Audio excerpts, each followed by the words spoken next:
Assalomu rahmatullohi va barakatuh. Aytadilar, sehr bilan ko'z tegishini qanday farqi bor va yana hasadni farqini va alomatlarini aytib bersangiz dedilar. Sehr bu ochiq shaytonlar tarafidan bo'ladigan narsa, jinlar tarafidan. Uni bir odam boshqasiga nisbatan atay qiladi o'sha narsani, ya'ni. Va ammo ko'z tegishi esa bu jin shayton aralashuvi bilan bo'lmaydi u.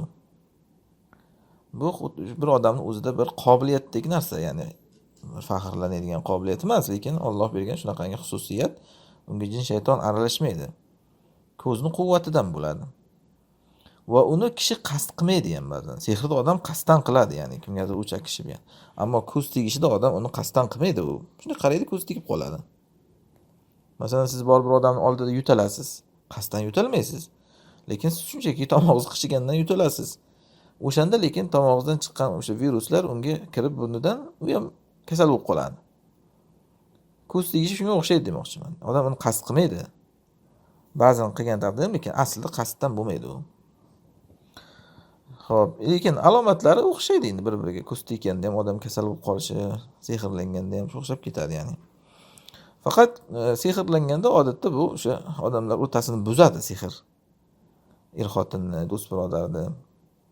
Ammo ko'z tegganda esa u o'ziga taalluqli o'sha kishini, ya'ni o'sha zahoti odam kasal bo'lib qolib, yiqilib, o'lib qolishi ham mumkin, ya'ni. Xo'p, buni dalillarini 300 surasini tafsirida aytganmiz. Ammo hasadning farqi nima?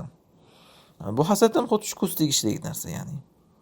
Odam ichidagi birovga nisbatan nafratdan o'sha ko'zidan hasadi chiqib, ba'zan shu odamga, narigi odamga borib tegadi, ya'ni.